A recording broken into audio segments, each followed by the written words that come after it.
From the KSL Broadcast House, this is Sunday Edition with Doug Wright. Good morning and welcome into Sunday Edition. I'm Boyd Matheson in for Doug Wright today. This Easter Sunday marks a rare alignment of three major faiths and their religious observances. For the first time in more than 30 years, Easter, Passover, and Ramadan are all converging. Joining us to speak about the significance of this is Rabbi Zippel. We do want to note that the rabbi agreed to sit down with us to pre-tape this before Passover started. Rabbi, thank you for being with us today and with this significant convergence of these religious holidays. What does it mean for the Jewish faith as you move into Passover, but also as you look at these other religions around you in terms of building some of those bridges? Thanks, Boyd, and it's an honor to be here with you, and thank you for accommodating our religious needs. For me, it's immensely powerful. It's such a core tenet of our faith. We know that nothing that happens in the world at large or even on a very small scale is ever coincidental or just happens to be. And for us, the fact that all of the world's major religions are celebrating such powerful and meaningful holidays this weekend, I think is so immensely powerful in the sense that I think it helps us realize how much we all have in common. And I think it's a weekend like this when we realize that we are all peace-loving folk. We're all people who can unite around common themes. And for us, the idea of finding those common grounds, peace among our religions, really how much really unites us and how alike we are and how much keeps us together and keeps us in common is something which we need to be mindful of every single day of the year. I think so. I think it's such a great opportunity for all of us to be curious about other faiths and to even have some of what I like to call the holy envy. And there are so many things about Passover that give me holy envy. I had a rare opportunity to interview Rabbi Lord Jonathan Sacks just shortly before he passed away. And he talked about how the Passover story was really this story of possibility overcoming impossibility, that it really was the essence of hope that is really what defines Judaism. So tell us, as you celebrate Passover this weekend, what are those things that we all should have a little holy envy for? Well, I think it's such a powerful idea from Rabbi Sacks, and we'll be sharing a lot of his insights tonight at the Seder. For me, Passover is so profoundly about humility, and I've brought with me a little bit of the matzah, you know, the handmade shmura matzah, the flatbreads that we'll be eating tonight, which don't have the opportunity to rise, remembering the journey that our ancestors took out of Egypt with the dough on their backs. And for me, it's really about, you know, the matzah is flat and it reminds us of being humble, but I think it's humility that's really born out of gratitude. I think Passover is a time of year for us to be so grateful. And tonight at the Seder, we'll be reading so many passages about how the Exodus was a kindness that God did for us. You know, that not that we had any sort of merit per se, but God performed this tremendous kindness. And I think it translates, that gratitude does. You know, tonight I'll be sitting at the Seder surrounded by my wife and my kids, my grandmother's in town, my parents. And it's an opportunity to be grateful for all the blessings that we have in life, and especially in a time of such global turmoil, realizing the blessings that we have, and we have the opportunity to sit together as a family and as a community. And I think that humility born from that gratitude gives us the ability to look at everything in perspective, everything in the world around us, the challenges that we have in our lives, when viewed through that lens, take on an entirely different meaning. Yeah, and really I think in each of these traditions, the focus during these special days, these holy days, of getting contention out of your life, getting rid of conflict. We have so much in the world. What's the one thing you think we're missing when it comes to Passover? What's the one principle or lesson that we all should be thinking about? You know, at this point, I would paraphrase Prime Minister Golda Meir, Israel's first female prime minister, who once said she was asked about the conflict in the Middle East, which is sadly really rearing its head, you know, more recently in the past weeks. And she was asked, when does she think there will be peace in the Middle East? And she gave such an incredible answer. And she said, when our enemies learn to love their own children more than they hate ours. And what I think, what it speaks to is, if we have the ability to focus on the blessings in our life, everyone who's celebrating something profound this weekend, and to realize the blessings and to fill our hearts with gratitude and contentment, there's no place for hate. There's no place for resentment. And I think Passover encourages us to be mindful of that, to realize the blessings that we have, to realize the blessing of freedom and liberty and all of the gifts that come with Passover, and to live our lives imbued with those principles. One of the things that I think we're really really missing in our society today, especially with all of social media, is they're all kind of blunt force instruments, and we miss nuance. And it seems to me that Passover is so filled with nuance and lessons and principles. What are some of the nuances that we can learn from Passover that we can apply to a lot of these other conflicts and challenges, even in our homes and in our communities? I love how you put that. I think that one of the key nuances to me of Passover is the idea of freedom. You know, we seem to think that freedom is something which comes to us from some sort of outside source. And I think what we struggle to remember, and Passover is a good time to remind ourselves of that and to be mindful of that year-round, freedom is such an internal journey, and freedom is so little about something which is being placed upon us from an outside source and really about what goes on within. And Passover is the opportunity that we have each year. You know, tonight at the Seder, we'll talk about the fact that thousands of years ago, our ancestors were slaves to Pharaoh, and it was no good. And yet, 3,300 years later, we sit here in Salt Lake City, and there are so many of us that feel enslaved to something larger than them, to something which doesn't allow them to live their best and truest version of themselves. And Passover is the time of year to realize that freedom and slavery and bondage don't have anything to do with taskmasters and whips or anything of the sort. It really is an internal journey, and it's Passover that really encourages us to find the nuance in our lives and to take that journey, which really is so internal and personal. Fantastic. Such an important perspective. And again, I think as we have these rare opportunities to build bridges, to create understanding, I love that almost all of our conversations have a component to it that is help me understand. And Rabbi Zippel, we really appreciate you joining us before Passover to share some critical nuances and insight from Passover that connects to all these holy days and will help all of us in our communities. Thank you, Boyd. I hope you and all your viewers have a very meaningful weekend, whatever you're celebrating. All right. Thanks, Rabbi Zippel. We'll be right back.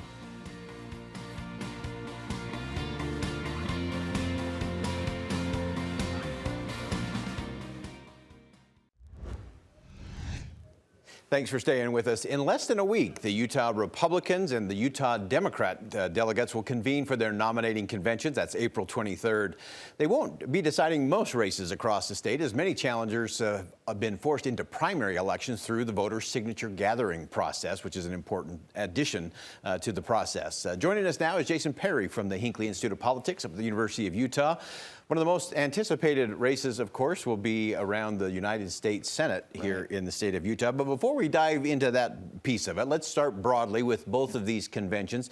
Let's start with the Democrats. They have some interesting things to look at and some interesting challenges. How do you see that playing out? Well, it's true. I mean, it's a really different approach the Democrats have taken this time as well. It's so interesting going into these state conventions. As you mentioned, it used to be that this was the election because it would whittle down the candidates so much, and it's not really the case. On either side of the aisle this year, we have incumbents that have not come in first place, which has been interesting. But the second part is, but they also got signatures. So we have a lot of these people that are going through these conventions that we'll still see on the primary ballot, whether they did very well or not, which is interesting. The Democrats are having that same issue right now. But the question for Democrats is, will they vote for their candidate for the United States Senate, or will they follow some of their leaders, like Ben McAdams, for example, and Jenny Wilson, and pick the unaffiliated candidate, Evan McMullin? And that's still a big question for us. Yeah, and I want to dive into that one in just a second. Let's talk about the Republican convention for just a minute. You mentioned some of those state elected officials who didn't quite make it and maybe didn't get out of their their county convention, and maybe didn't get signatures either. Is this creating, again, more tension in what, of course, was the historic SB 54 battle? Where are we in terms of that? Yeah. Well, this is the first session in a while for our legislature where we didn't see legislation trying to tinker with it a little bit, which is interesting because it's on full display during this particular round of elections, particularly going into this convention and into the state convention. What's interesting is we're not hearing a bunch from the delegates, but you have very conservative candidates like Senator Mike Lee, for example. He would say, well, maybe the delegates would be really mad if he got signatures, but he did. But we also see the other end of the spectrum with someone like Congressman Curtis, who decided not to get signatures. And right now he may be wondering whether or not he should have, which is interesting as well. So I think it's less and less of an issue, but for more and more of the incumbents, particularly this year, they're saying it may be a risk for me to get signatures with the delegates. They might not like it very much, but what you call a person that doesn't is former elected official, it turns out. I think they call that political malpractice for the consultants that don't really explore both paths. Obviously, you never know what's going to happen in politics, and so often the unexpected does happen at a convention, and so those without signatures have some interesting nights ahead of them leading into it. You mentioned the Senate race and the Democrats' choices in terms of supporting their own candidate, Cale Weston, or going with an independent in Evan McMullin. And as you look at that, what does that do for the Democrats? Because clearly that is a shift to this is what we're against rather than what we're for. Yeah. How does that play out? Well, so I think it's a hard one to play out very well in the long term. It's been a very long time since the Democrats held a Senate spot. It's Frank Moss. He was the one that Senator Orrin Hatch took out about 50 years ago. It's been that long since the Democrats were able to put a senator there in the United States Senate. And really going for another candidate is just an interesting dialogue. Is this like an admission that's probably not going to happen? Cale Weston, I don't see any sign of him saying, I'm not going to run or go all in. He's certainly fundraising. He's at all the events. But the interesting thing will be whether the Democrats will go along with that strategy. They don't have to for Evan McMullin to do well. He's polling okay in the state so far. But I think it's just a really interesting development for the Democrats. And we'll see very soon if it's a winning strategy or not. Yeah, and I think there are so many of these candidates that are kind of in this is what we're against camp versus what they're for. You've been around the block in a lot of races. I'm one who has always believed you got to be for something to really get people to show up, especially for like a late June 28th primary. Well, that's exactly it. So you see what motivates Utahns to show up and vote. There's a loyal group to say, well, I'm really opposed to something. Sometimes they show up, but what we've seen historically in Utah that really motivates voters is an issue or a cause, something they really believe in. We've seen that in some election cycles, and that's what these candidates have to give Utahns. And it's sort of a sad state if the winner is just someone that is opposed to something, or it's the worst choice kind of thing. But really, you look at issues historically in Utah where Utahns say, I'm really for this issue, for this candidate. They represent something I believe in. That's a winning combination. Yeah. I wanted to ask you about the delegates for both the Democrats and the Republicans. Some people say that they don't really represent the rest of Utah very well, that they're a very niche kind of group. It is interesting. I think both on the Democratic side and on the Republican side, the delegates are incredibly well versed. They may score higher on civics than anything, but in the last several rounds in both of these state conventions, they've been good at the civics, but maybe less so at the civility component. Well, that's absolutely true. I'll tell you, look through history of these conventions. I'll give you a couple examples, because I know you follow it too. You remember Mike Leavitt? He had an 80% approval rating in the state of Utah. I went to convention and got booed. And this is in 2000, got booed. Right. You saw some of our elected officials like Gary Herbert, Mitt Romney, even John Curtis that didn't come in first. They were not received very well by some of these delegates that both sides of the aisle tend to be more towards the extremes. And sometimes you see booing of candidates that are very popular throughout the state of Utah that have shown, and those examples I just gave you, actually did win over time. Mike Leavitt did, Gary Herbert by over 70%. Right. Not exactly in line with maybe the not so great reception they received at the convention. Yeah, fascinating stuff. I want to ask you real quickly, because I know at the Hinckley Institute you are always doing polling. Yeah. And as you look at some of these races, how does the polling stack up? What is the message you're seeing from kind of the broader group of voters? Yeah, so when you break down a couple of categories, I'll do the Senate race, for example, because that gives us a really good indication. When you look at Senator Mike Lee, for example, with Republicans, because we have polled them. You're a Republican, you're affiliated as a Republican. Mike Lee is around 67% compared to his Republican challengers. You see Becky Edwards around 20, Ali Isom around 5. That stayed fairly consistent over the past couple of months. All of them got signatures. So even as I'm giving you that polling, come for the primary, they're all on the ballot. So they're all on the ballot. It changes a little bit when you look at how Senator Mike Lee, for example, will do against a Cale Weston or Evan McMullin. Mike Lee goes around about 47%. If the election were held today, it's around 19% for Evan McMullin, around 11% for Cale Weston. But what's interesting in that race, and why your question is so insightful, we still have a 24% don't know. Undecided, yeah. Yeah, in that particular race, once you get to the general election with all those candidates. Yeah, fascinating stuff. So as you look at this kind of broadly, obviously it's a midterm election year, so let's take it to the national level for a moment.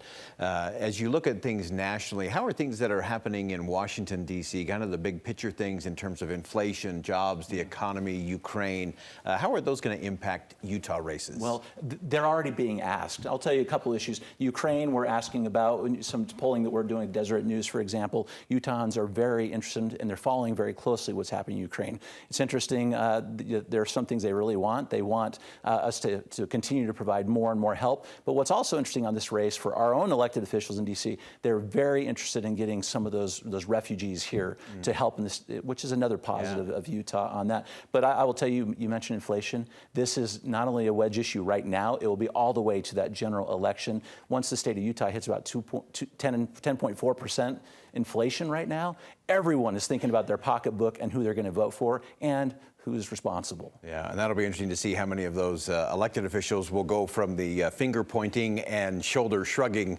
to that shoulder squaring, and this is what we're actually going to do about it. Absolutely right. Jason Perry from the Hinckley Institute of Politics up at the University of Utah. We always appreciate your insight, great polling, and great political perspective as always. Thanks, Jason. Thank you, Boyd. All right, much more to come on Sunday Edition. Stay with us. We'll be right back.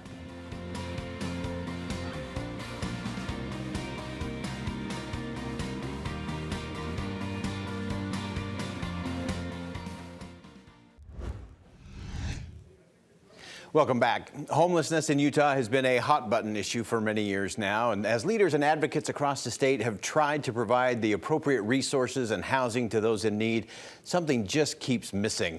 Our next guest is from the Other Side Village, which is a master planned tiny home neighborhood that provides affordable, permanent, quality housing with some real principles that back it.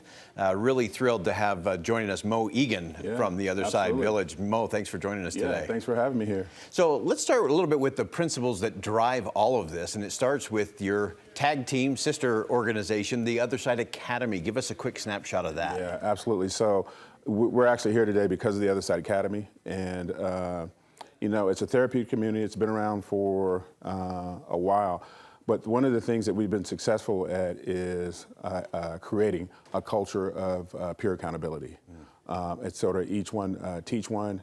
A lot of times, folks, whether it be our family, whether it be the community, or what have you, we see something going wrong, and a lot of times, rather than speaking up and saying something, we'll go in our little corner and we'll just kind of whisper, rather than actually addressing the situation. So it's the peer accountability, it's the culture that the Other Side Academy that's been successful with, and we feel like we can transfer that over into helping the population that's been chronically homeless. Yeah, the Other Side Academy has been able to take people who have been in and out of the criminal justice system, in and out of prison, where often they're treated as liabilities to be managed rather than people with infinite potential to be developed. But it's all about this accountability and a set of principles that have allowed you to take some people who would likely end up spending even more time in prison. And now they're productive members. Yeah, so, you know, we really believe in self-sufficiency. You know, a lot of times we've grown up with integrity. We've been taught those different principles. Somewhere along the line we forget it, or somewhere along the line, folks just haven't been taught it before. And that's what we do. As soon as you get to the Other Side Academy, there's a person there that'll teach you, that's had that lived experience, that has been there and done that. And from the very beginning, they take your hand and show you. It's a high-touch situation. It's one-on-one. It's heart-to-heart. It's person-to-person. It's a human issue that requires a human response. Absolutely. And I love that. And I think the Other Side Academy has really shown that without government funding, but with resources and an ability to work, you can really make a difference. And now you're taking that and applying it to homelessness and those who are chronically unsheltered or who have been on the streets for a lot of years. Tell us the model in terms of these tiny homes in this community that we'll have here in the state of Utah. Yeah, absolutely. So really, Boyd, this thing is about getting the American dream back on the table. It's about getting folks to a place where they can participate in the American dream. So the Other Side Village, we don't want to assume that it's anything like the Other Side Academy. It's not run that way. It's specifically for folks that have been chronically homeless, those that suffer from mental illness, ongoing drug addictions, and we definitely want to help our displaced veterans. There's a model that exists, and it helps, and it works for some people. You give a person a housing voucher, they take that housing voucher to their house. But in their pocket, you got crack, heroin, meth, or whatever. A couple weeks later, there's other folks in your apartment doing the same thing. A couple months later, you're evicted. That cycle repeats itself. We want to give a person an opportunity to actually keep their housing once they get it. Mm-hmm. And so we create a welcome neighborhood. A welcome neighborhood is if a person is strung out on any kind of drugs or whatever, let's get you detox first. Mm-hmm. Let's get you in our welcome neighborhood. Let's recalibrate your moral compass. Let's get your thinking right. Let's get your health right. And let's participate in one of our social enterprises throughout the day. Let's get on a regular schedule so that you can practice what it's like to be self-sufficient, what it's like to have some integrity, what it's like to not only look out for yourself, but to look out for others. And sometimes that takes a person a couple weeks, a couple months, or 6 months, or whatever. Once we get you to that point, and you are a person that has and bought into the culture of peer accountability that says, you know what, if I see somebody doing something wrong, if I see somebody bringing drugs or alcohol in the community, I'm going to speak up and say something. Once you get to that point, we feel like once you move into your home, you have a better chance of actually keeping that. Yeah, and this Other Side Village, as this starts to emerge and move forward, it really has been a tag team partnership with folks from the city, business leaders, and the community saying, yeah, we will have that in our backyard because it will be a contributing member. Absolutely.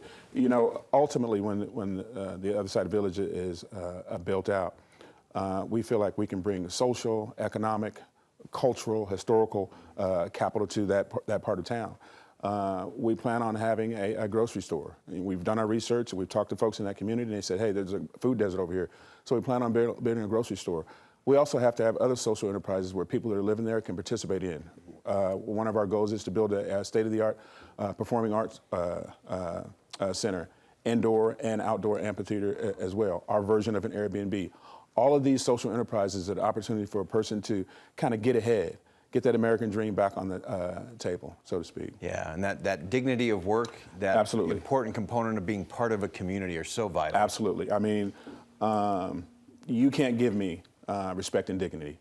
That's something I have to go out and get for myself. And that's one of the situations that we provide for folks. I love that. The Other Side Village is such an extraordinary place, such an extraordinary model that I think will be kind of a destination place here in the state of Utah. And not only helping get those off the street, but really helping be functioning, contributing with dignity kind of model for the community. Definitely. Moe Egan, we appreciate you joining us from the Other Side Village. It's an important endeavor, and we appreciate you joining us today. Appreciate it. As always, thank you for joining us. And on a weekend when we talk about redemption for so many, the Other Side Village is a redemption story of the highest order. And all of the things that we've talked about today on Sunday Edition really remind us that a society that loses its ability to feel awe, reverence, or wonder is in danger of losing a whole lot more. Something important to think about. We hope you'll join us next week on Sunday Edition. Music and the Spoken Word is next.